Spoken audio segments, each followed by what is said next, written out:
स्वागत है आप सभी का हमारे चैनल पर। लास्ट वीडियो में हमने संत एवं संप्रदाय अध्याय प्रारंभ किया था, जिसके हमने कुछ प्रश्न भी किए थे।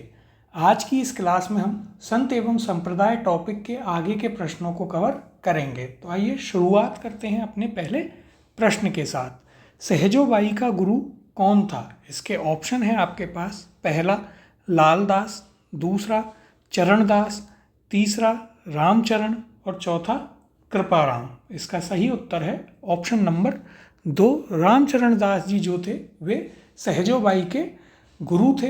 हमने चर्चा करी थी रामचरण दास जी महाराज के ऊपर कि उनका जन्म अलवर के डेहरा में हुआ था। उनके पिता का नाम मुरलीधर एवं माता का नाम कुंजोबाई था। उनका जो वास्तविक नाम था वह रणजीत था और उनके गुरु सुखदेव थे। इनका मुख्य केंद्र दिल्ली में स्थित है और इनका मेला जो है वह बसंत पंचमी के दिन लगता है। चरणदास जी महाराज ने कुल 42 उपदेश दिए थे। ये पीले वस्त्र धारण करते थे एवं भगवान कृष्ण की सखी भाव से पूजा किया करते थे। इसके अलावा यदि आप चर्चा करें तो ये सगुण एवं निर्गुण भक्ति दोनों ही में मानते थे और मेवाती भाषा ये अपने उपदेशों में प्रयोग में लेते थे। इन्होंने नादिर शाह के आक्रमण की भी भविष्यवाणी की थी। इसके अलावा हमने चर्चा करी थी इनकी शिष्याओं पर, जिनमें एक दयाबाई थी जिन्होंने 2 ग्रंथों की रचना करी थी, दयाबोध एवं विनय मल्लिका। और दूसरी जो शिष्या थी वह थी आपकी सहजोबाई, जिन्होंने सहज प्रकाश नामक जो एक ग्रंथ है उसकी रचना की थी। तो इनका जो ग्रंथ है उसका भी नाम हमें याद रखना है, सहजोबाई के द्वारा लिखा गया है, उसका भी हम यहाँ पर नाम लिख लेते हैं। तो वह है आपका सहज प्रकाश। ये इनका ग्रंथ था जो कि सहजोबाई के द्वारा लिखा गया था। अगला प्रश्न देखते हैं। हरनावा गांव किस संत से जुड़ा महत्वपूर्ण स्थल है? ऑप्शन है उसके। पहला मीरा, दूसरा रानाबाई, तीसरा लालगिरी और चौथा सुंदरदास। इसका सही उत्तर है ऑप्शन नंबर 2, रानाबाई से संबंधित है आपका हरनावा गांव। अब हम चर्चा करते हैं रानाबाई के ऊपर। तो देखिए ये आपके डीडवाना कुचामन जो है वहाँ के परबतसर तहसील में इनका जन्म हुआ था। तो ये हमें याद रखना है। और परबतसर तहसील के हरनावा गांव में इनका जन्म हुआ था। रानाबाई जो हैं वे निम्बाकाचार्य परशुराम जी के संपर्क में आई और उसके बाद वे कृष्ण भक्ति की तरफ मुड़ गईं। इसके अलावा वृंदावन मथुरा गईं। वहाँ से उन्होंने गोपीनाथ जी की मूर्ति को लाकर हरनावा में स्थापित किया था और इन्हें आप राजस्थान की दूसरी मीरा के रूप में भी जानते हैं। और इन्होंने 66 वर्ष की उम्र में ही हरनावा गांव में फाल्गुन शुक्ल त्रयोदशी को जीवित समाधि ली थी। तो इनके बारे में कुछ इंपॉर्टेंट पॉइंट हैं जो हमें याद रखने हैं। तो कौन कौन से हैं रानाबाई के बारे में? तो इनका जन्म हरनावा गांव परबतसर डीडवाना नागौर में हुआ। और इनके गुरु कौन थे? तो देखिए इनके गुरु थे निम्बाकाचार्य परशुराम जी महाराज। और ये एक गोपीनाथ जी की मूर्ति लाई मथुरा वृंदावन से, जिसे इन्होंने स्थापित किया हरनावा गांव में। इन्हें मोस्ट इम्पॉर्टेंट फैक्ट जो हमें याद रखना है कि इन्हें राजस्थान की दूसरी मीरा के नाम से भी जाना जाता है, रानाबाई को। और इन्होंने हरनावा गांव में ही जीवित समाधि ली थी। अगला प्रश्न है, राजस्थान की दूसरी मीरा संत रानाबाई का जन्म कहाँ हुआ था? ऑप्शन है इसके। पहला कुड़की, दूसरा कापड़ोद, तीसरा सावला और चौथा हरनावा। इसका सही उत्तर है ऑप्शन नंबर 4, हरनावा, जो कि आपके परबतसर में स्थित है। वहाँ पर जन्म हुआ था राजस्थान की दूसरी मीरा संत रानाबाई का और वहीं पर इन्होंने जीवित समाधि भी ली थी। अगला प्रश्न है, राजस्थान में वल्लभ संप्रदाय का प्रमुख धार्मिक स्थल कौन सा है? ऑप्शन है इसके।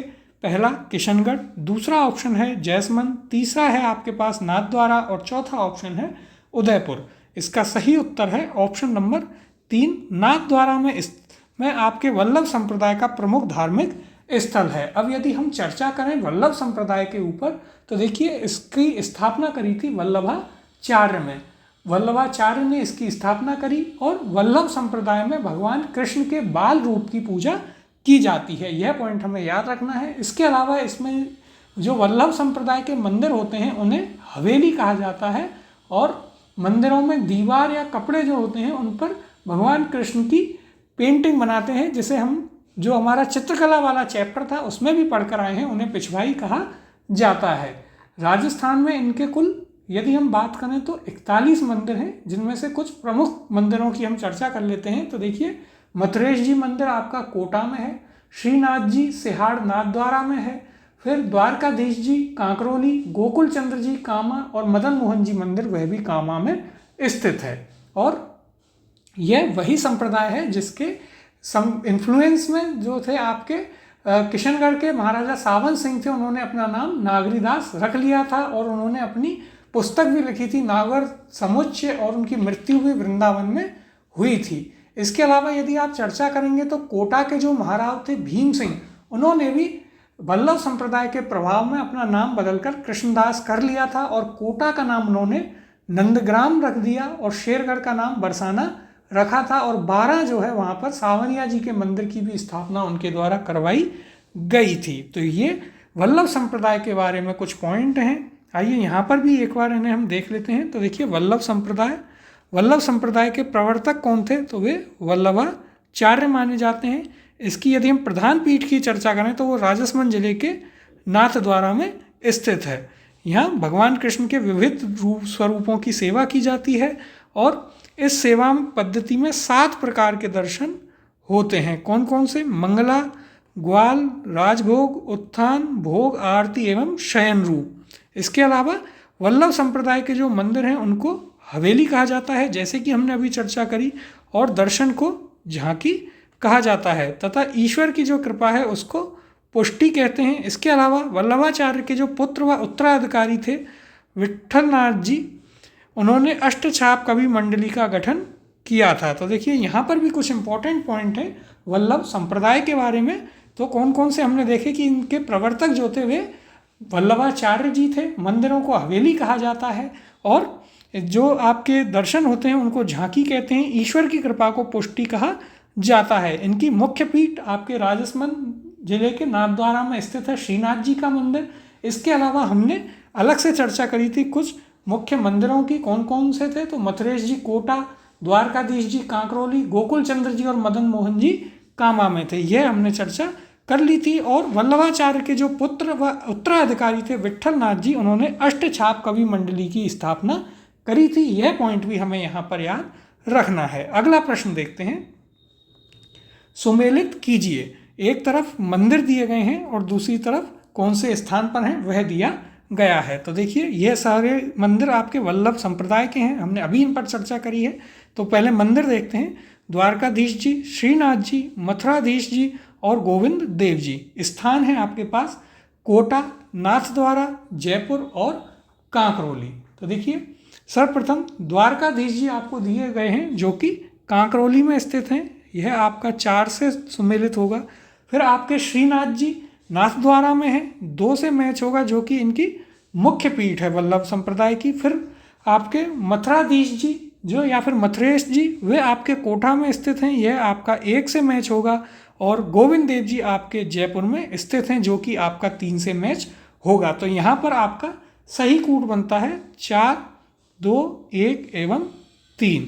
इसके अलावा देखिए, हमने जिन मंदिरों की चर्चा करी उनमें से द्वारकाधीश जी हैं, श्रीनाथ जी हैं, मथुराधीश जी हैं, गोविंद देव जी हैं। इनके अलावा यदि हम और चर्चा करें तो देखिए इनके और कौन कौन से मंदिर यहाँ पर आपको देखने को मिलते हैं। तो 2 मंदिर और हमें याद रखने हैं। एक मंदिर है आपका गोकुल चंद्र जी का मंदिर और दूसरा है आपके मदन मोहन जी का मंदिर जो कि वल्लभ संप्रदाय से संबंधित हैं। मदन मोहन जी का मंदिर, ये दोनों ही कहाँ पर स्थित हैं? यदि इसकी चर्चा करें तो ये दोनों आपके कामा में स्थित हैं। तो देखिए, यहाँ पर जो इसके ऑप्शन थे उनमें से आपका सही उत्तर होता है 1, 4, 2, 1, 3 जो कि इसका सही कूट बनता है। यहाँ पर भी हम चर्चा करते हैं। तो देखिए, विट्ठलनाथ जी के 7 पुत्र थे, तो हमें यह भी याद रखना है कि ये विट्ठलनाथ जी के 7 पुत्र थे जिन्होंने अपने आराध्य देव की मूर्तियों को अलग अलग स्थानों पर प्रतिष्ठित किया और वो इस संप्रदाय की विभिन्न पीठ आगे जाकर कहलाईं। कौन कौन सी? तो देखिए, मथुरेश जी हमने चर्चा करी थी, कोटा में है। विट्ठलनाथ जी या श्रीनाथ जी आपके नाथद्वारा में। द्वारकाधीश जी कांकरोली, जहाँ पर आप पढ़ेंगे जब राजस्थान ज्योग्राफी में हम बात करेंगे आपके इंडस्ट्रीज़ की, तो वहाँ पर जेके का टायर मैन्युफैक्चरिंग प्लांट भी वहाँ पर स्थित है, कांकरोली राजस्थान में।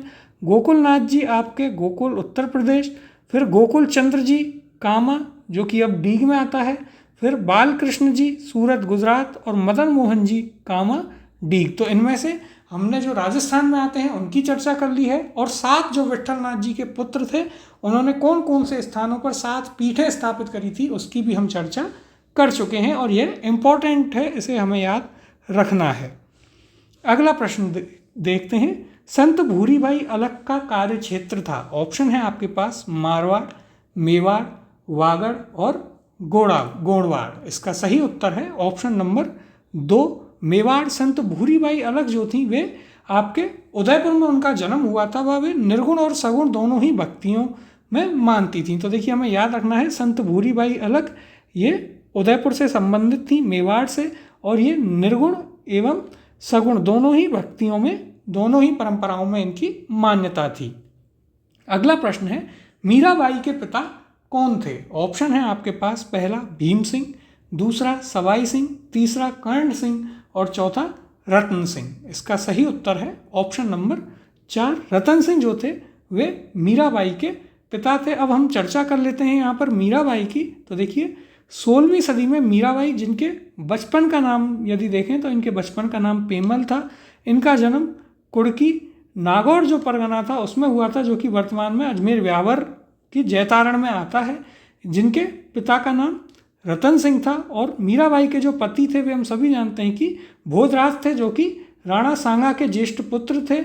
और आगे की हम कहानी जानते हैं कि बाद में जो है मीरा जी जो है वे द्वारका चली जाती हैं, और वहीं उन्होंने अपनी भक्ति करी, अपना शेष जीवन व्यतीत किया रणछोड़ दास जी के मंदिर में। तो ये कुछ इंपॉर्टेंट पॉइंट हैं आपके मीराबाई से संबंधित जो हमें याद रखने हैं कि इनका जन्म जो है वह कुड़की में हुआ था, जो कि आपके जैतारण में आता है। बचपन का नाम इनका पेमल था, इनके पिता का नाम रतन सिंह था, व इनके पति भोजराज थे, जो कि राणा सांगा के ज्येष्ठ पुत्र थे। अगला प्रश्न देखते हैं,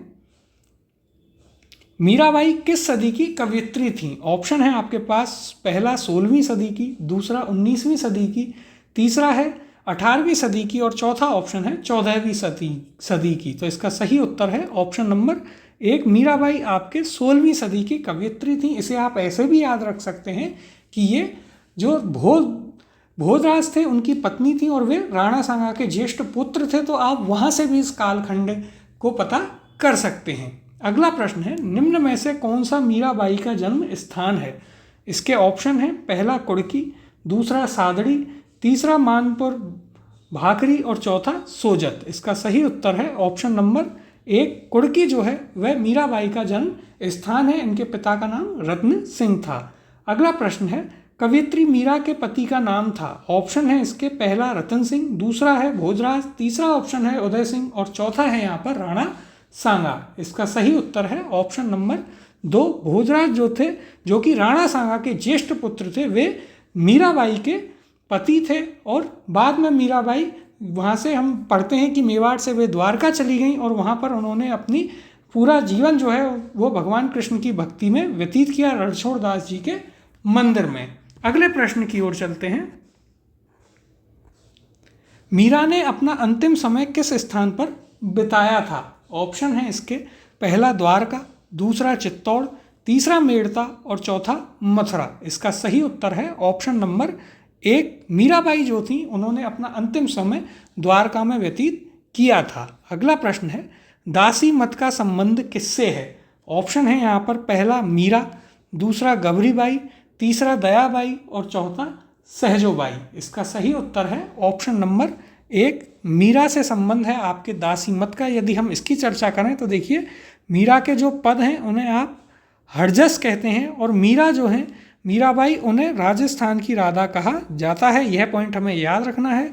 और मीराबाई जो थी उन्होंने किसी भी संप्रदाय की स्थापना नहीं की है, लेकिन कालांतर में जो उनके अनुयायी हैं उन्हें मीरादासी संप्रदाय के नाम से उन्हें जाना जाता है। तो हमें यहाँ पर कुछ इंपॉर्टेंट पॉइंट हैं जो याद रखने हैं कि मीरा के जो पद हैं उन्हें आप हरजस कहते हैं, और मीराबाई को राजस्थान की राधा कहा जाता है।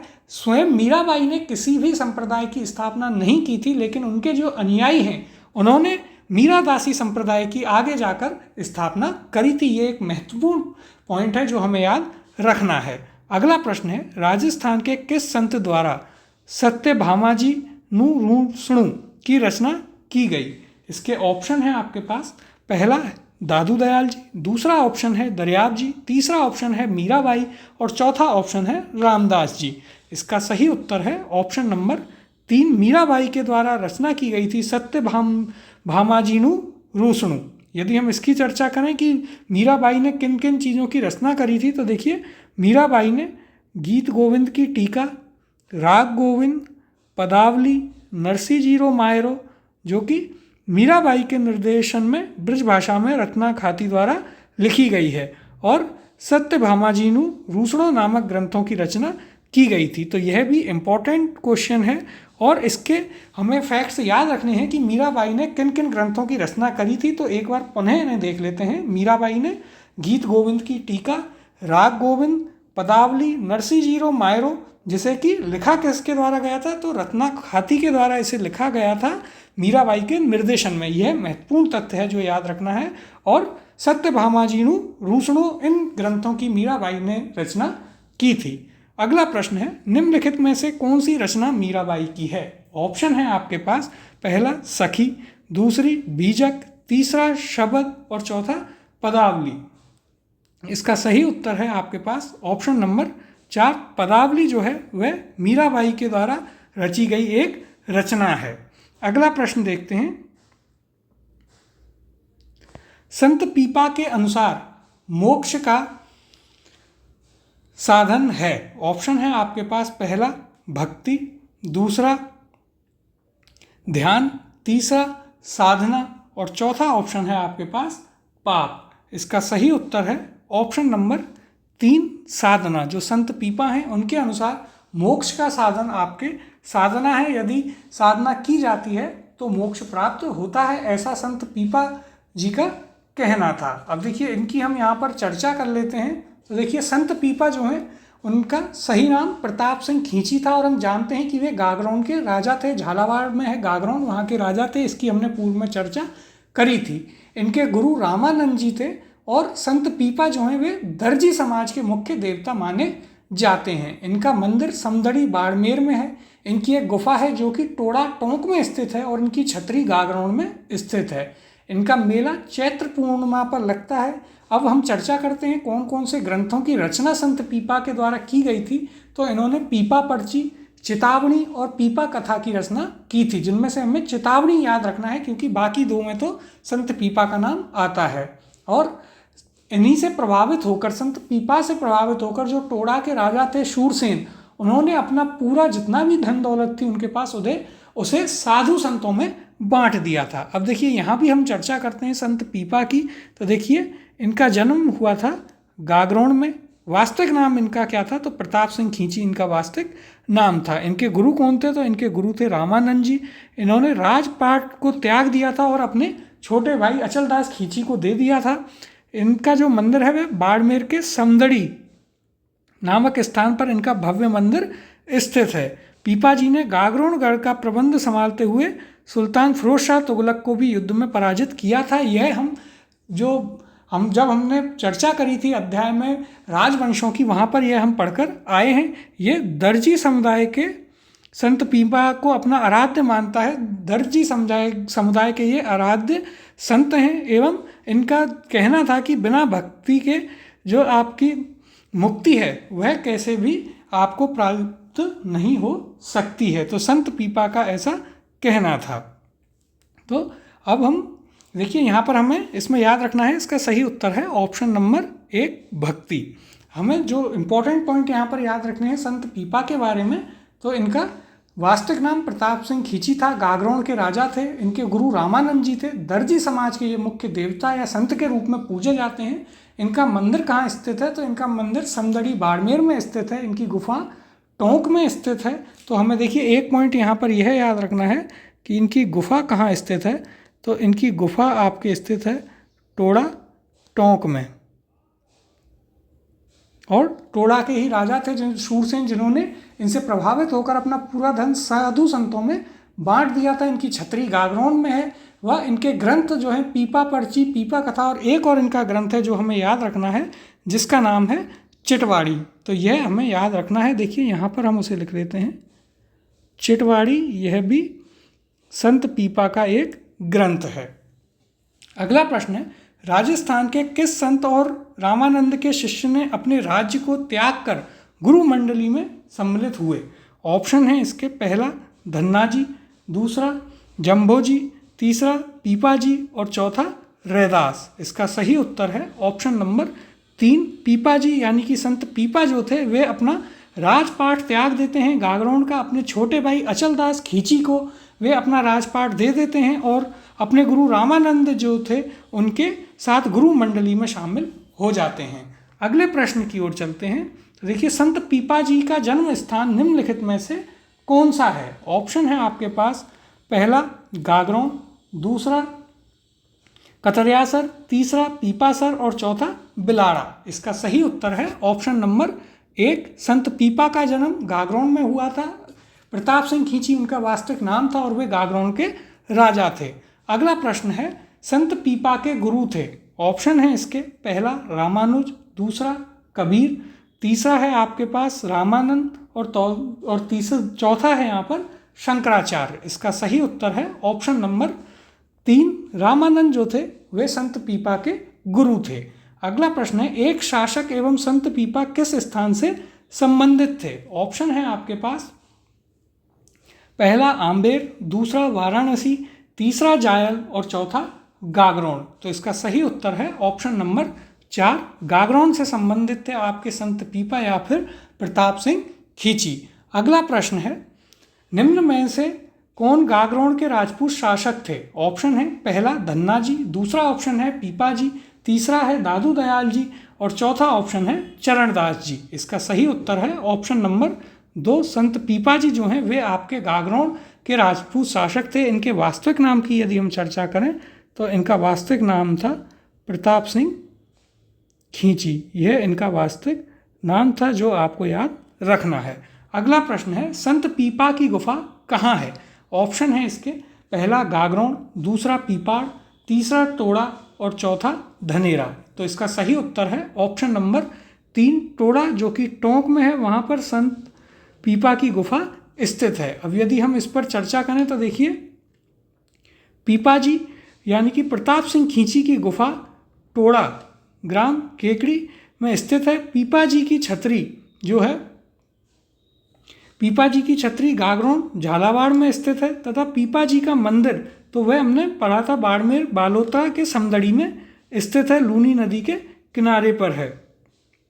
और देखिए यहाँ पर एक चीज़ हमें याद रखनी है, तो राजस्थान हाईकोर्ट का जो निर्णय है उसमें पीपा जी की गुफा का अंतिम उत्तर टोड़ा रायसिंह ही माना गया है। तो यह पॉइंट हमें यहाँ पर याद रखना है, क्योंकि अलग अलग एग्जाम्स में कई बार आंसर में भी मतभेद होता है। उस पर जो अंतिम निर्णय दिया गया है यह चीज़ हमें ध्यान में रखनी है। अगला प्रश्न देखते हैं, संत धन्ना का जन्म किस जिले में हुआ था? ऑप्शन है आपके पास, पहला टोंक, दूसरा चूरू, तीसरा नागौर और चौथा झालावाड़। इसका सही उत्तर है ऑप्शन नंबर 1 टोंक जिले में जन्म हुआ था संत धन्ना का। तो देखिए, ध्रुवक नामक स्थल जो कि टोंक में है वहाँ पर धन्ना जी का जन्म हुआ था और वहीं से उन्होंने भक्ति आंदोलन को प्रारंभ किया था। अगला प्रश्न है, राजस्थान के वे संत कौन हैं जो राजस्थान छोड़कर बनारस गए और रामानंद के शिष्य बन गए? इसके ऑप्शन है, पहला रैदास, दूसरा जाम्बो जी, तीसरा दादू दयाल और चौथा धन्ना। तो इसका सही उत्तर है ऑप्शन नंबर 4 संत धन्ना थे, जो आपके राजस्थान को छोड़ करके बनारस चले गए थे और वहाँ जाकर वे संत जो थे आपके रामानंद जी उनके शिष्य बन गए थे। तो हमें याद रखना है कि संत धन्ना और आपके पीपा जी ये दोनों ही रामानंद के शिष्य रहे हैं। अब यदि हम चर्चा करें संत धन्ना जी की, तो देखिए इनका जन्म जो है वो धुआं कला या ध्रुवन गांव टोंक में हुआ था, एक जाट परिवार में। इनके गुरु की हमने चर्चा करी, रामानंद जी थे और ये राजस्थान में इन्होंने भक्ति आंदोलन की शुरुआत की थी। यह पॉइंट इंपॉर्टेंट है। इसके अलावा यदि हम चर्चा करें इनका मंदिर कहाँ स्थित है, तो देखिए इनका मंदिर स्थित है आपके बोरनाड़ा जोधपुर में इनका मंदिर स्थित है। यह पॉइंट भी हमें याद रखना है। कहाँ है इनका मंदिर? तो इनका मंदिर है आपके बोरनाड़ा जोधपुर में। और संत धन्ना जी के बारे में एक और पॉइंट हमें याद रखना है कि ये राजस्थान से ज़्यादा पंजाब में लोकप्रिय रहे हैं। तो ये कुछ पॉइंट हैं संत धन्ना जी के बारे में जो हमें याद रखने हैं कि इनका जन्म कहाँ हुआ था। तो वह हम देख चुके हैं, ध्रुवक गांव या फिर धुआं कला गांव टोंक में हुआ था। गुरु रामानंद जी थे। और इम्पॉर्टेंट पॉइंट जो हमने यहाँ देखा, तो इन्होंने राजस्थान में भक्ति आंदोलन को प्रारंभ करने का श्रेय इनको ही जाता है। मंदिर इनका स्थित है बोरनाड़ा जोधपुर में और इनकी लोकप्रियता काफ़ी अधिक है पंजाब में। अगले प्रश्न की ओर चलते हैं। दादू पंथ की मुख्य गद्दी कहाँ स्थित है? इसके ऑप्शन हैं आपके पास। पहला नारायणा, दूसरा अजमेर, तीसरा तिलवाड़ा और चौथा शाहपुरा। इसका सही उत्तर है ऑप्शन नंबर 1 नारायणा या फिर नारायणा जयपुर में स्थित है आपके दादू पंथ की मुख्य गद्दी। अब यदि हम चर्चा करें दादू पंथ जो संप्रदाय है उस पर या फिर दादू दयाल जी पर, तो देखिए दादू दयाल जी का जन्म आपके अहमदाबाद में हुआ था। इनका पालन पोषण जो है एक लोधीराम ब्राह्मण के द्वारा किया गया था। इनके गुरु ब्रह्मानंद या फिर जिन्हें वृद्धानंद या बुड्ढन बाबा के नाम से भी जानते हैं, वे इनके गुरु थे। सर्वप्रथम ये सामहर में आए, फिर वहाँ से आमेर और आमेर से अंत में ये नारायणा आते हैं, जहाँ पर दादू पंथ जो इनका संप्रदाय था उसकी इन्होंने स्थापना करी। ये निर्गुण भक्ति में मानते थे, यानी कि मूर्ति पूजा में विश्वास नहीं रखते थे। इसी कारण इन्हें राजस्थान का कबीर भी कहा जाता है। और इनके जो उपदेश हैं वे इन्होंने ढूंढाड़ी भाषा यानी कि जो जयपुर की भाषा है ढूंढाड़ी उसमें दिए थे। इनका जो सत्संग स्थल है उसे अलख दरीवा या चौगान के नाम से जानते हैं। इन्होंने राजस्थान में निपक आंदोलन भी चलाया था। और इनका जो मंदिर है उसे आप दादू द्वारा कहते हैं, जहाँ पर इनके द्वारा रचित जो ग्रंथ है या इनके जो उपदेश हैं उन्हें आप दादूवाड़ी कहते हैं, उनकी पूजा की जाती है। इसके अलावा महत्वपूर्ण तथ्य इनके बारे में हमें याद रखना है कि सन 1585 में फतेहपुर सीकरी में ये अकबर से मिले थे और इन्हें आमेर के जो राजा थे भगवंत दास, उन्होंने अकबर से सन 1585 में मिलवाया था। ये दादूपंथी जो होते हैं वे शव को जलाते या दफनाते नहीं हैं, शव को वे फेंक देते हैं और उसे पशु पक्षी खा जाते हैं, जैसा कि दादू दयाल जी के शव के साथ भी किया गया था। जो उनका शव जो है भैराना पहाड़ी जयपुर पर फेंक दिया गया था। इनके कुल 152 शिष्य थे, जिनमें से 52 शिष्य इनके प्रमुख थे और उन्हें ही 52 स्तंभ कहा जाता है। और दादू दयाल जी के मेले की यदि बात करें तो इनका मेला फाल्गुन शुक्ल पंचमी से लेकर के एकादशी तक नारायणा में लगता है। और इनका जो दादू पंथ है उसकी 5 शाखाएं भी थी, जिनकी हमें चर्चा कर लेते हैं। तो देखिए, एक खालसा थी जो कि इनकी मुख्य शाखा है। इसके अलावा विरक्त उत्तरादे थी जो कि बनवारी दास के द्वारा स्थापित की गई थी। इसके अलावा खाकी थी और नागा शाखा थी। यदि चर्चा करें हम कौन कौन सी प्रमुख रचनाएं हैं दादू दयाल जी की, तो देखिए दादू दयाल जी की प्रमुख रचनाएं हैं काया बेली, संत गुण सागर और नाममाला।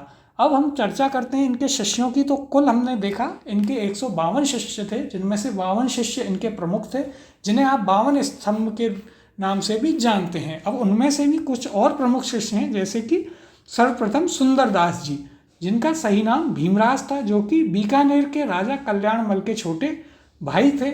और इन्होंने नागा शाखा जो है दादू पंथ की, उसकी स्थापना करी थी। नागा शाखा के लोग हथियारबंद रहते हैं, अपनी छावनी बना करके रहते हैं, और यही नागा शाखा थी जिसने मराठा आक्रमण जब हुआ था तो उसके समय सवाई प्रताप सिंह की मदद की थी।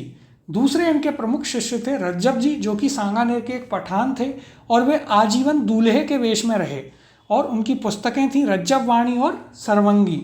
इसके अलावा और इनके प्रमुख शिष्य थे सुंदरदास जी छोटे, जो वैश्य परिवार में उनका जन्म हुआ, और ये इनके अंतिम शिष्य थे। उन्होंने कुल 42 ग्रंथों की रचना करी थी, जिनमें से उनके मुख्य ग्रंथ थे ज्ञान समुद्र और सुंदर सागर। इनका मुख्य केंद्र था सुंदरदास जी छोटे का गेटोलाव, दौसा और फतेहपुर, जो कि सीकर में स्थित है। इसके अलावा बालिंद जी, गरीबदास जी, जो कि दादू दयाल जी के बेटे थे, मिस्किन दास जी, वे भी दादू दयाल जी के बेटे थे, मकना जी और माधो दास जी, ये भी इनके प्रमुख शिष्य रहे हैं। अब देखिए यहाँ पर भी चर्चा कर लेते हैं। तो देखिए दादू दयाल जी का जन्म जो है वह अहमदाबाद में हुआ था, और ये दूदू जिला जो है वहाँ के नारायणा नामक स्थान पर इन्होंने दादूखोल भैराणी पहाड़ी, जहाँ पर इनका शव फेंका गया, दादूपंथियों की मुख्य गद्दी स्थित है। इसके अलावा इन्होंने 1574 में परब्रह्म संप्रदाय यानी कि दादू संप्रदाय की स्थापना करी। दादू दयाल के उपदेश जो हैं वे दादू वाणी में लिखे गए हैं। इनका जो सत्संग है उसे आप अलख दरीबा कहते हैं और संत दादू को राजस्थान का कबीर कहा जाता है। तो यह पॉइंट भी आपका इम्पोर्टेंट है, महत्वपूर्ण है। इसके बाद बात करें क्यों कहा जाता है, क्योंकि संत दादू ने भी कबीर की भांति लोक भाषा में ही राजस्थान में निर्गुण भक्ति आंदोलन को फैलाया था। और जो दादूपंथी हैं वे सत्यराम कह करके अभिवादन करते हैं। नारायणा जो है वहाँ पर दादू ने अंतिम सांस ली थी, वहाँ पर अपना अंतिम समय दादू दयाल जी के द्वारा बिताया गया था। अगला प्रश्न है, दादू जी के पार्थिव शरीर को किस स्थान पर समाधि दी गई? ऑप्शन है इसके, पहला समाधि सांभर, दूसरा नरेना फुलेरा, तीसरा दादू खोल भैराणी और चौथा दादू समाधि खेपाड़ा। इसका सही उत्तर है ऑप्शन नंबर 3 दादू खोल भैराणी, यानी कि भैराणा की जो पहाड़ी है जयपुर में, वहाँ पर दादू खोल है, वहाँ पर समाधि दी गई थी दादू दयाल जी महाराज को। अगला प्रश्न देखते हैं, निम्नलिखित में से कौन सा दादू पंथ से संबंधित नहीं है? ऑप्शन है इसके अर्णव वाणी, अलख दरीबा, दादू खोल और नरेना। तो इसका सही उत्तर है ऑप्शन नंबर 1 अर्णव वाणी जो है वह किसी भी प्रकार से दादू पंथ से संबंधित नहीं है। यदि आप चर्चा करें अलख दरीबा की, तो जो उनका सत्संग होता है या सत्संग स्थल होता है उसे आप अलख दरीबा कहते हैं। दादू खोल हम जानते हैं भैराड़ा की पहाड़ी पर है। नरेना इनकी मुख्य पीठ है दादू पंथियों की। अगला प्रश्न है, दादू पंथ में सत्संग स्थल कहलाता है? ऑप्शन है इसके, पहला मुक्तिधाम, दूसरा अलख दरीबा, तीसरा ऑप्शन है चौपड़ा और चौथा ऑप्शन है रामद्वार। इसका सही उत्तर है ऑप्शन नंबर 2 अलख दरीबा कहा जाता है दादू पंथ में सत्संग स्थल को। अगला प्रश्न है, निम्नलिखित में से किसे राजस्थान के कबीर के नाम से जाना जाता है? ऑप्शन है आपके पास, पहला दादू दयाल जी, दूसरा है पाबू जी, तीसरा ऑप्शन है गोगा जी और चौथा है रामदेव जी। इसका सही उत्तर है ऑप्शन नंबर 1 दादू दयाल जी महाराज जो हैं उन्हें राजस्थान के कबीर के नाम से भी जाना जाता है। क्यों? क्योंकि कबीर के बाद वे ही ऐसे संत थे राजस्थान में जिन्होंने अपनी जो उनकी एक लोकल भाषा थी उसी में उन्होंने अपने प्रवचन दिए थे। तो हमें पता है उन्होंने जो ढूंढाड़ी भाषा है उसमें अपने प्रवचन दिए थे। अगला प्रश्न है, किस संप्रदाय के अनुयायी मिलने पर सत्यराम कहकर अभिवादन करते हैं? ऑप्शन है इसके, पहला राजा राम पंथ के, दूसरा गूदड़ पंथ के, तीसरा दादू पंथ के और चौथा नवल पंथ के। इसका सही उत्तर है ऑप्शन नंबर 3 दादू पंथ के जो अनुयायी हैं वे आपस में जब अभिवादन करते हैं तो सत्यराम कह करके अपना अभिवादन करते हैं। अगले प्रश्न की ओर चलते हैं, सुप्रसिद्ध काया बेली ग्रंथ की रचना किसने की? ऑप्शन है इसके, पहला सूरदास जी ने, दूसरा ऑप्शन है रहीम जी ने, तीसरा ऑप्शन है दादू दयाल जी ने और चौथा ऑप्शन है यहाँ पर प्रताप सिंह जी ने। तो इसका सही उत्तर है ऑप्शन नंबर 3 दादू दयाल जी के द्वारा रचना की गई थी काया बेली ग्रंथ की। अब देखिए यहाँ पर हम और चर्चा करते हैं तो देखिए दादू जी के ग्रंथ परिचय का अंग एवं काया बेली ग्रंथ में वेदांत उपनिषद व सांख्य दर्शन का सारभृत वर्णन किया गया है और विश्लेषण किया गया है। दादू के शिष्यों का उल्लेख दादू जन्म लीला, पर्ची, संत गुण सागर, नाम माला और भक्तमाल नामक ग्रंथों में मिलता है। तो हमें याद रखना है कौन कौन से इनके ग्रंथ हैं। तो एक है आपका काया बेली या फिर परिचय का अंग। इसके अलावा और कौन कौन से इनके मुख्य रचनाएं हैं या ग्रंथ हैं? तो वे हैं आपके जन्मलीला, पर्ची, संत गुण सागर, नाम माला और भक्तमाल। ये इनके कुछ ग्रंथ हैं। अगला प्रश्न है, संत गुण सागर व नाम माला किस संत द्वारा रचित हैं? ऑप्शन है आपके पास धन्ना, दादू, पीपा और मीरा। इसका सही उत्तर है ऑप्शन नंबर 2 दादू दयाल जी के द्वारा रचित ग्रंथ हैं आपके संत गुण सागर एवं नाम माला। इसके अलावा भक्तमाल और काया बेली भी इनके द्वारा ही रचित किए गए हैं। अगला प्रश्न है, बखना जी, संतदास जी, जगन्नाथ जी, संत रज्जब जी, गरीबदास जी और माधोदास जी नामक संतों का संबंध निम्नलिखित में से किस संप्रदाय के साथ था? ऑप्शन है आपके पास, पहला दादू पंथ संप्रदाय के साथ, दूसरा है लालदासी संप्रदाय के साथ, तीसरा जसनाती संप्रदाय के साथ, या फिर चौथा राम स्नेही संप्रदाय के साथ। तो देखिए बखना जी, संतदास जी, रज्जब जी, माधोदास जी, जगन्नाथ जी, ये सभी संत दादू दयाल जी के कुछ प्रमुख शिष्य रहे हैं। ऑप्शन नंबर 1 दादू पंत इसका सही उत्तर है। हमने चर्चा भी करी थी, उनके कुल 152 शिष्य थे, जिनमें से 52 उनके प्रमुख शिष्य थे, जिन्हें 52 स्तंभों के नाम से भी जाना जाता है। उनमें से इनके प्रमुख शिष्य थे सुंदरदास जी, रज्जब जी, सुंदरदास जी छोटे जो उनके अंतिम शिष्य थे। इनके अलावा गरीबदास जी, मिस्किनदास जी इनके पुत्र थे और इनके शिष्य भी थे। और इनके अलावा बालिंद जी, मखना जी और माधोदास जी भी दादू दयाल जी के प्रमुख शिष्य रहे हैं। यहाँ भी हम चर्चा करते हैं तो देखिए दादू दयाल जी के प्रमुख शिष्यों में उनके दोनों पुत्र गरीबदास जी और मिस्किनदास जी महाराज, और उनके अलावा बखना जी, रज्जब जी, सुंदरदास जी, संतदास जी, जगन्नाथ दास जी, माधोदास जी और बालिन दास जी, ये उनके कुछ प्रमुख शिष्य रहे हैं। अगला प्रश्न देखते हैं, निम्नलिखित में से कौन दादू दयाल जी का शिष्य नहीं है? ऑप्शन है आपके पास, पहला सुंदरदास जी, दूसरा गरीबदास जी, तीसरा रज्जब जी और चौथा लालदास जी। तो देखिए ऑप्शन नंबर 4 इसका सही उत्तर होगा। लालदास जी जो हैं वे आपके दादू दयाल जी के शिष्य नहीं रहे हैं। अगला प्रश्न है, रज्जब वाणी पुस्तक किस पंथ या संप्रदाय से संबंधित है? ऑप्शन है इसके, पहला दादू, दूसरा विष्णोई, तीसरा ऑप्शन है राम स्नेही और चौथा है आपके पास निम्बार्क संप्रदाय। इसका सही उत्तर है ऑप्शन नंबर 1 दादू संप्रदाय से संबंधित है आपकी रज्जब वाणी पुस्तक, जिसे लिखा गया था संत रज्जब जी द्वारा। यदि हम चर्चा करें रज्जब जी की तो देखिए रज्जब जी जो हैं वे जयपुर के सांगानेर के पठान थे और इनके बारे में एक विशेषता है कि ये आजीवन दूल्हे के ही वेश में रहे।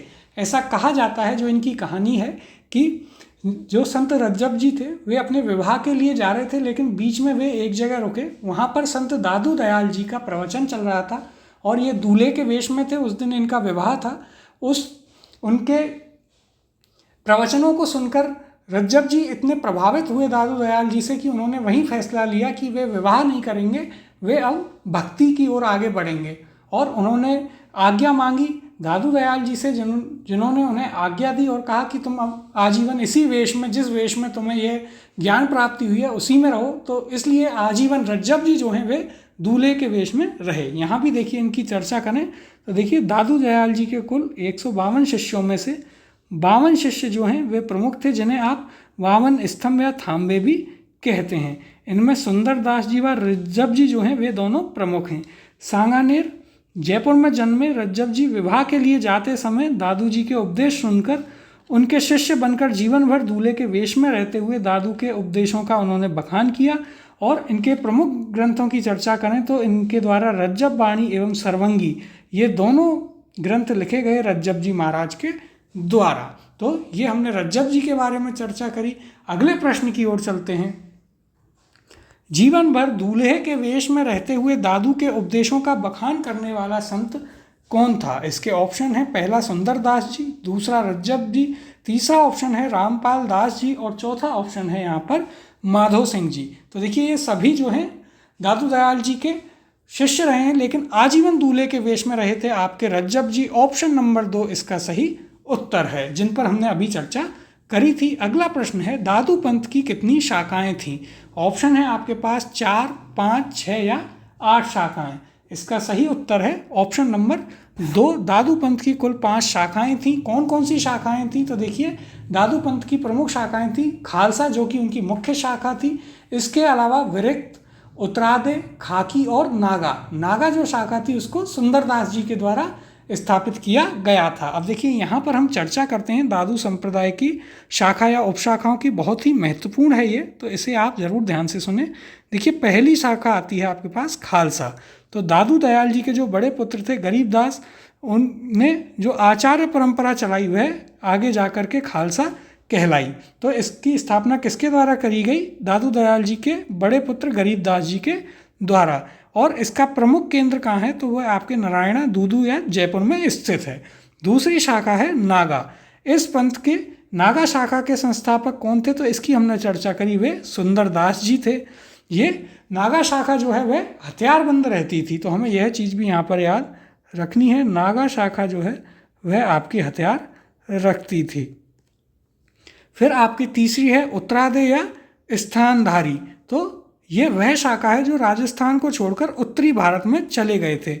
ये मुख्यतः हरियाणा व पंजाब में स्थित है। इस शाखा के संस्थापक कौन थे? तो इस शाखा के संस्थापक थे बनवारी दास जी। उन्होंने रतिया हिसार हरियाणा में अपनी गद्दी स्थापित की थी। यह भी हमें इनके बारे में याद रखना है। चौथी शाखा है आपकी विरक्त, जो कि घुमक्कड़ दादूपंथी साधु हैं और जो घूमते घूमते कहीं भी चल जाते थे और अपने उपदेश देते थे, उन्हें आप विरक्त शाखा के रूप में जानते हैं। फिर है आपकी पांचवी खाकी शाखा। ये वह शाखा है जो कि आपके शरीर पर भस्म लगाते हैं, जटा रखते हैं व खाकी वस्त्र धारण करते हैं। हालांकि कई पुस्तकों में इन्हें निहंग साधु के रूप में भी माना गया है।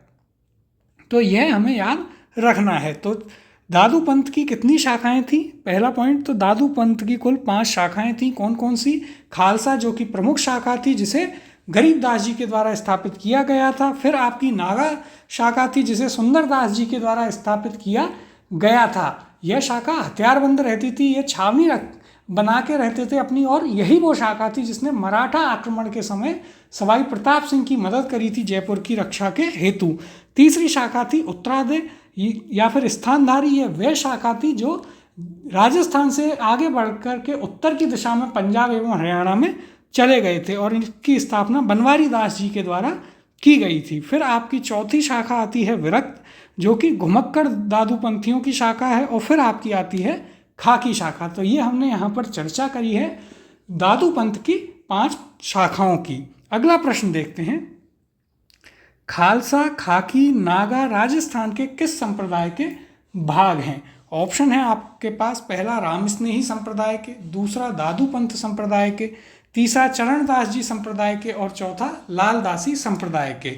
तो देखिए, खालसा, खाकी, नागा, विरक्त, उत्तरादय, ये सभी दादू पंथ की शाखाओं के नाम हैं। ऑप्शन नंबर 2 इसका सही उत्तर होगा। अगला प्रश्न है, दादू पंथ में नागा उपसंप्रदाय के प्रवर्तक थे। ऑप्शन है इसके, पहला रज्जब जी, दूसरा गरीबदास जी, तीसरा मलूकदास जी, और चौथा सुंदरदास जी। इसका सही उत्तर है ऑप्शन नंबर 4। सुंदरदास जी जो थे, उन्होंने स्थापना करी थी नागा शाखा की। और यदि हम चर्चा करें गरीबदास जी की, तो इन्होंने जो खालसा यानी कि मुख्य शाखा है आपके दादू पंथ की, उसकी स्थापना गरीबदास जी के द्वारा की गई थी। अगला प्रश्न है, दादू दयाल के निधन के पश्चात दादू पंथ का उत्तराधिकारी किसे नियुक्त किया गया था? इसके ऑप्शन है, पहला मिस्किन दास जी, दूसरा गरीबदास जी, तीसरा रज्जब जी, और चौथा ऑप्शन है आपके पास नारायण जी, नारायण दास जी। इसका सही उत्तर है ऑप्शन नंबर 2 गरीबदास जी महाराज, जो कि दादू दयाल जी के बड़े पुत्र भी थे। उन्हें बनाया गया था आपके दादू पंथ का प्रवर्तक दादू दयाल जी के निधन के पश्चात। तो यह हमें याद रखना है कि उनके बड़े बेटे गरीबदास जी को बनाया गया था दादू पंथ का उत्तराधिकारी। अगला प्रश्न है, दादू के देहांत के पश्चात नारायण दादू पंथ की किस उपशाखा का मुख्य स्थान रहा? इसके ऑप्शन देखते हैं। तो देखिए, इसके ऑप्शन है खाकी, नागा, खालसा या फिर उत्तरार्ध। इसका सही उत्तर है ऑप्शन नंबर 3 खालसा, क्योंकि यह जो है मुख्य आपकी पीठ थी या मुख्य शाखा थी यह आपके दादू पंथ की। और जो दादू दयाल जी की मृत्यु हुई तो उनके उत्तराधिकारी बनाए गए थे आपके गरीबदास जी, और गरीबदास जी ने ही स्थापना करी थी खालसा शाखा की। और इसलिए वे जो मुख्य पीठ है दादू पंथ की वह नारायणा में है, इसलिए खालसा शाखा भी मुख्यतः नारायणा में ही रही। अगला प्रश्न है, निम्न में से कौन दादू पंथ की शाखाओं में सम्मिलित नहीं है? ऑप्शन है यहाँ पर विरक्त, खाकी, गौड़ीय और नागा। इसका सही उत्तर है ऑप्शन नंबर 3 गौड़ीय जो है वह आपके दादू पंथ की शाखाओं में शामिल नहीं है। दादू पंथ की 5 शाखाएं हमने पढ़ी हैं, कौन कौन सी हैं? तो देखिए, खालसा, नागा, उत्तरादय, विरक्त और खाकी, ये 5 शाखाएं हैं दादू पंथ की। गौड़ीय इसमें नहीं है। गौड़ीय संप्रदाय अलग से एक संतों का संप्रदाय है, जिसकी हम चर्चा आगे करेंगे।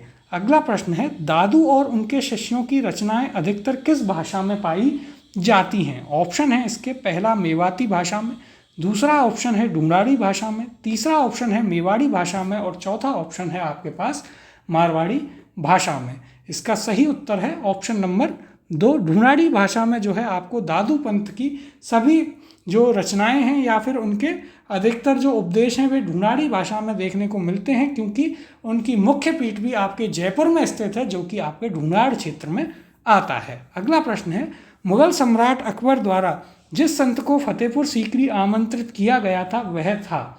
ऑप्शन है इसके, पहला दादू दयाल जी, दूसरा लाल दास जी, तीसरा जसनाथ जी और चौथा रज्जब जी। तो देखिए, जैसे कि हमने चर्चा करी थी कि दादू दयाल जी जो हैं वे 1585 में फतेहपुर सीकरी में अकबर से मिले थे। तो ऑप्शन नंबर 1 दादू दयाल इसका सही उत्तर होगा। कब मिले? तो ये मिले थे 1585 में फतेहपुर सीकरी में अकबर से। और किसने मिलवाया था? तो देखिए, इन्हें मिलवाया था जो आमेर के उस वक्त के राजा थे भगवंत दास, उनके द्वारा इन्हें मिलवाया गया था अकबर से। यहाँ पर भी हम देखते हैं तो देखिए, आमेर नरेश भगवान दास के माध्यम से दादू जी की भेंट फतेहपुर सीकरी की यात्रा के दौरान 1585 में मुगल सम्राट अकबर से हुई थी। बहुत ही महत्वपूर्ण तथ्य है जो हमें यहाँ पर याद रखना है। अगला प्रश्न देखते हैं, ज्ञान समुद्र, बावनी, रामची अष्टक नामक कृतियों का संबंध किस संत से है? ऑप्शन है आपके पास, पहला संत धन्ना से, दूसरा संत रज्जब जी से, तीसरा संत सुंदरदास जी से और चौथा आपके पास है संत पीपा से। इसका सही उत्तर है ऑप्शन नंबर 2, संत सुंदरदास जी से संबंध है आपके ज्ञान समुद्र, बावनी, रामची अष्टक नामक आपकी जो ये रचनाएं हैं इनसे। यदि हम चर्चा करें सुंदरदास जी की, तो देखिए, सर्वप्रथम इनका वास्तविक नाम भीमराज था और ये बीकानेर के राजा कल्याणमल के छोटे भाई थे। जब ये एक युद्ध में शामिल होने गए तो इन्होंने दुश्मन की सेना को परास्त किया, लेकिन खुद भी घायल होकर वहाँ पर घोड़े से गिर गए थे। तो और कहीं भी ढूंढने पर ये इनकी सेना को नहीं मिले, तो इनकी सेना जो है वो वापस लौट कर आ गई और उसने समाचार दिया कि भीमराज जी शहीद हो गए, वे नहीं रहे हैं, वीर गति को प्राप्त हुए। बाद में इनका जब इनके मृत शरीर भी नहीं पाया गया तो बाकी की क्रिया इनकी परिवार द्वारा निभाई गई और बनारस में जब वे लोग गए इनके पिंडदान वगैरह करने, तो वहाँ पर ये अपने परिवार को मिलते हैं और वहाँ पर इनका परिवार कहता है कि हमने तो आपको मृत समझा था। और तब इन्हें यह भाव आता है कि जब आप लोगों ने मुझे जीते जी ही मृत मान लिया तो मैं अब वापस नहीं आ सकता। और ये उसी दिन से वैराग्य धारण कर लेते हैं और ये आपके दादू दयाल जी की शरण में आ जाते हैं और वहाँ पर ये सुंदरदास जी के नाम से जाने जाते हैं। बीकानेर के जो राजा थे कल्याणमल, उनके छोटे भाई थे। इनके बारे में हमने चर्चा करी थी कि इन्होंने नागा शाखा की संस्था के ये संस्थापक थे, जिन्होंने मराठा आक्रमण के समय सवाई प्रताप सिंह की भी मदद करी थी। यहाँ भी इनकी चर्चा कर लेते हैं। तो देखिए, सुंदरदास जी जो हैं उनका जन्म दौसा में परमानंद खंडेलवाल के यहाँ हुआ। सुंदरदास जी के 42 ग्रंथ निर्गुण भक्ति के अमूल्य निधि हैं। उनकी ज्ञान समुद्र, बावनी, रामजी अष्टक, पीर मुरीद अष्टक, सुंदर विलास, सुंदर सार, 12 अष्टक, ये सभी इनकी रचनाएं हैं। तो ये पॉइंट हमें इनके बारे में याद रखने हैं। तो ये यहाँ पर चर्चा की गई है सुंदरदास जी छोटे के बारे में, और हमने जो बात करी वो करी थी सुंदरदास जी जो पहले शिष्य थे उनके बारे में। यहाँ पर सुंदरदास जी छोटे के बारे में चर्चा करी गई है, जो कि एक वैश्य परिवार में जन्मे दौसा में। और ये इनके बारे में इम्पोर्टेंट पॉइंट जो हमें याद रखना है, तो ये अंतिम शिष्य थे आपके दादू दयाल जी के। यहाँ पर यह पॉइंट हमें याद रखना है। हमने गलती से पहले चर्चा कर ली सुंदरदास जी की, जो कि दूसरे वाले थे, और ये सुंदरदास जी छोटे हैं। इनके प्रमुख ग्रंथ हैं 42, जिनमें से ज्ञान समुद्र और सुंदर सागर प्रमुख हैं। मुख्य केंद्र की यदि आप चर्चा करें तो इनके मुख्य केंद्र कहाँ पर हैं? तो इनके मुख्य केंद्र हैं, एक तो आपके कहाँ है, तो वो है आपके गेटोलाव में, और दूसरा है आपका फतेहपुर में। तो यह इनके कुछ प्रमुख केंद्र भी हैं जो हमें याद रखने हैं। अगला प्रश्न है, बालन जी के गुरु कौन थे? ऑप्शन है आपके पास, पहला दादू दयाल जी, दूसरा सुंदरदास जी, तीसरा रामचरण जी और चौथा मंगलाराम जी। इसका सही उत्तर है ऑप्शन नंबर 1, दादू दयाल जी जो हैं वे बालन जी के गुरु थे। अगले प्रश्न की ओर चलते हैं, संत माव जी का जन्म स्थल है। ऑप्शन है आपके पास, पहला चित्तौड़, दूसरा है कोटा, तीसरा डूंगरपुर और चौथा है यहाँ पर उदयपुर। इसका सही उत्तर है ऑप्शन नंबर 3 डूंगरपुर जो है वह संत मावजी का जन्म स्थान है।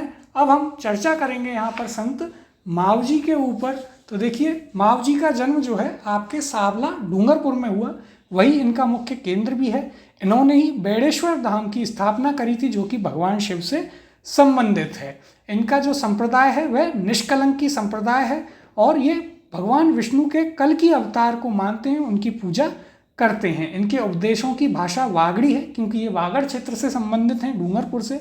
इनके मुख्य ग्रंथ जो हैं वे चोपड़ा कहते हैं और 5 उसमें प्रमुख चोपड़े हैं, प्रेम सागर, मेघ सागर, शाम सागर, रतन सागर और अनंत सागर, जिनका वाचन दीपावली के दिन किया जाता है।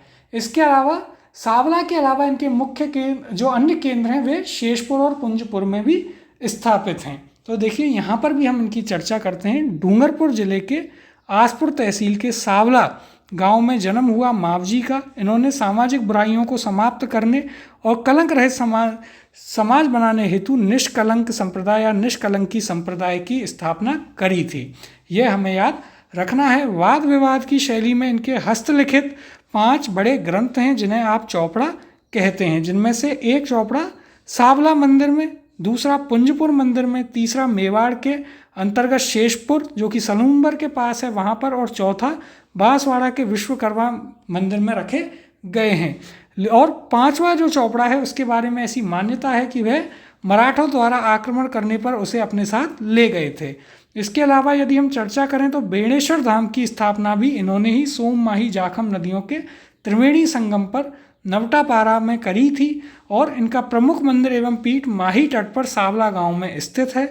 ये वहाँ पर श्री कृष्ण के निष्कलंकी या फिर कल्कि जो विष्णु जी का अवतार है उसकी पूजा करते हैं। तो ये कुछ इंपॉर्टेंट पॉइंट हैं यहाँ पर मावजी के बारे में या उनके निष्कलंकी संप्रदाय के बारे में कि उनका जन्म सावला डूंगरपुर में हुआ, वहीं उनका मुख्य केंद्र है।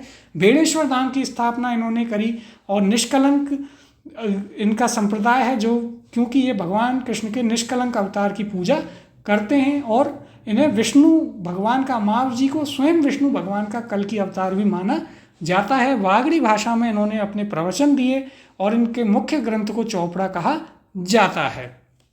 अगला प्रश्न है, निम्न में से कौन सा संप्रदाय संत मावजी के द्वारा स्थापित किया गया था? ऑप्शन है आपके पास, पहला रामस्नेही संप्रदाय, दूसरा निष्कलंकी संप्रदाय, तीसरा रामानुज संप्रदाय और चौथा निरंजनी संप्रदाय। इसका सही उत्तर है ऑप्शन नंबर 2, निष्कलंकी संप्रदाय जो है उसकी स्थापना संत मावजी के द्वारा की गई थी। अगला प्रश्न देखते हैं, वाद विवाद शैली में लिखे गए ग्रंथ चौपड़ा नामक ग्रंथ की रचना किसने की? ऑप्शन है आपके पास मावजी, दरियाव जी, रामचरण जी और रामदास जी। तो इसका सही उत्तर है ऑप्शन नंबर 1, मावजी के द्वारा उनके प्रमुख ग्रंथों की रचना की गई जिसे चौपड़ा कहते हैं और इनके प्रमुख 5 चौपड़े हैं, यह भी हमें याद रखना है। अगला प्रश्न है, मावजी के अनुयायी उन्हें विष्णु का कौन सा अवतार मानते हैं? ऑप्शन है आपके पास वामन अवतार, दूसरा वराह अवतार, तीसरा कल्कि अवतार और चौथा मत्स्य अवतार। तो देखिए मावजी को कल्कि अवतार माना जाता है भगवान विष्णु का। ऑप्शन नंबर 3 कल्कि इसका सही उत्तर होगा। अगला प्रश्न है, नाथ संप्रदाय के केंद्रीय मठ की स्थापना किस स्थान पर हुई थी? इसके ऑप्शन हैं आपके पास, पहला बाड़मेर, दूसरा जैसलमेर, तीसरा नागौर और चौथा ऑप्शन है आपके पास जोधपुर। इसका सही उत्तर है ऑप्शन नंबर 4, जोधपुर में नाथ संप्रदाय के केंद्रीय मठ की स्थापना की गई थी। यदि हम चर्चा करें नाथ संप्रदाय की तो इसके 2 केंद्र हैं जिनमें से प्रमुख केंद्र आपका महामंदिर जोधपुर में है जो माननाथी संप्रदाय का है और दूसरा राताडूंगा नागौर जो कि वैरागनाथी संप्रदाय का है। यदि हम चर्चा करें तो देखिए देवनाथ जी जो थे उन्होंने मान सिंह जब जालौर में था तो उसके जोधपुर के राजा बनने की भविष्यवाणी की थी और उसके तुरंत बाद ही मान सिंह जो है जोधपुर का राजा बनता है और उसने जोधपुर में उनके लिए महामंदिर का निर्माण कराया और नाथ चरित्र पुस्तक वहाँ पर लिखी गई और इसीलिए मान सिंह को जो है मारवाड़ का सन्यासी राजा भी कहते हैं। अब यहाँ पर भी हम चर्चा करें तो देखिए पूर्व मध्यकाल में जो सांप्रदाय तांत्रिकों, सिद्धों आदि से बदनाम हो गया, तब नाथ मुनि ने शैव संप्रदाय के नए रूप नाथ संप्रदाय की स्थापना करी थी। नाथ संप्रदाय की जो प्रधान गद्दी है वह आपके जोधपुर के महामंदिर में स्थित है, जिसकी हमने अभी चर्चा करी। अगले प्रश्न की ओर चलते हैं और देखिए इसकी दो शाखाएं जिनकी हमने बात करी, माननाथी महामंदिर जोधपुर और एक वैरागी राताडूंगी नागौर में स्थित है। अगला प्रश्न है, नाथ संप्रदाय की गद्दी स्थित है। ऑप्शन है आपके पास, पहला जोधपुर में, दूसरा बांसवाड़ा में, तीसरा किशनगढ़ में और चौथा नरैना में। इसका सही उत्तर है ऑप्शन नंबर 1, जोधपुर के महामंदिर में माननाथी संप्रदाय की गद्दी स्थित है और दूसरी आपकी वैरागनाथी संप्रदाय की राताडूंगी नागौर में स्थित है। अगला प्रश्न है, जोधपुर में महामंदिर राजस्थान के किस संप्रदाय की प्रमुख गद्दी है। ऑप्शन है इसके, पहला रामानुज, दूसरा कबीर पंथ, तीसरा दादू पंथ और चौथा नाथ पंथ। तो इसका सही उत्तर है ऑप्शन नंबर 4, नाथ पंथ की प्रमुख गद्दी स्थिर है आपके जोधपुर के महामंदिर में।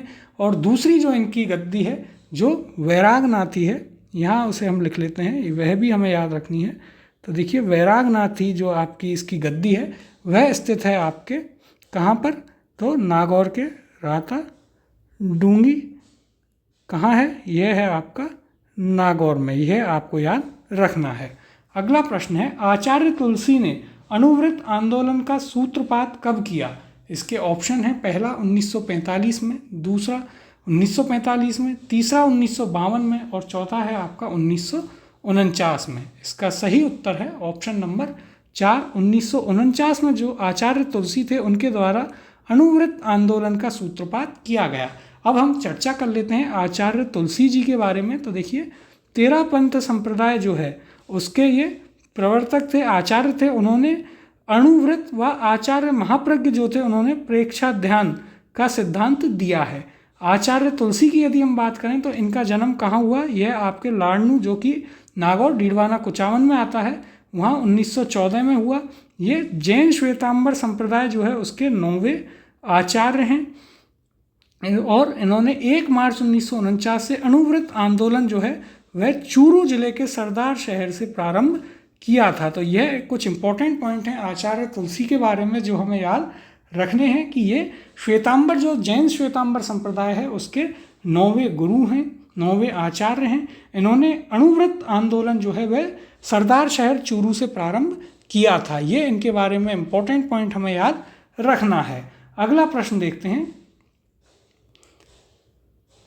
अणुव्रत आंदोलन के प्रवर्तक हैं। ऑप्शन है आपके पास, पहला आचार्य श्री हस्तिमल जी, दूसरा आचार्य श्री तुलसी जी, तीसरा आचार्य श्री सुधांशु जी महाराज और चौथा रूप मुनि महाराज। तो इसका सही उत्तर है ऑप्शन नंबर 2, आचार्य तुलसी जी जो हैं वे आपके अणुव्रत आंदोलन के प्रवर्तक हैं। कहाँ से इन्होंने प्रारंभ किया, तो यह इन्होंने प्रारंभ किया था आपके सरदार शहर जो कहाँ स्थित है, तो सरदार शहर जो कि आपका स्थित है चूरू में, वहाँ से इन्होंने प्रारंभ किया आपके अणुव्रत आंदोलन आचार्य श्री तुलसी जी ने, जो कि जैन श्वेतांबर संप्रदाय जो है उसके 9वें आचार्य थे।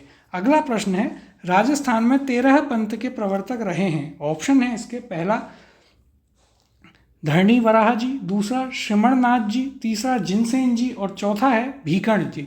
इसका सही उत्तर है ऑप्शन नंबर 4, भीकण जी जो थे वे 13 पंथ जो है उसके प्रवर्तक थे। इनकी यदि हम चर्चा करें तो इनका नाम आचार्य भिक्षु स्वामी, जिन्हें आप भीकण जी के नाम से भी जानते हैं, ये श्वेतांबर जैन आचार्य थे।